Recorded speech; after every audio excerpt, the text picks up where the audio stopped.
Hey guys, we're finally back with a video update, and I know we've been MIA for the last little bit, but both working full time during the day and dedicating our time in the house after consumed all of it. Since we're ahead on the recordings, hopefully the videos will come quicker from here on out.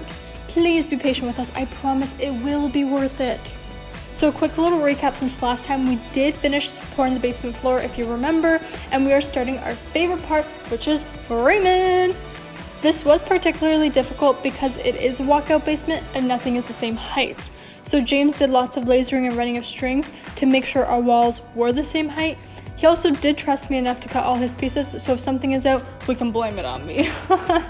Our skill is building a house and not video editing, so I apologize for the amateur video you're about to watch, but enjoy and let us know if you have any questions.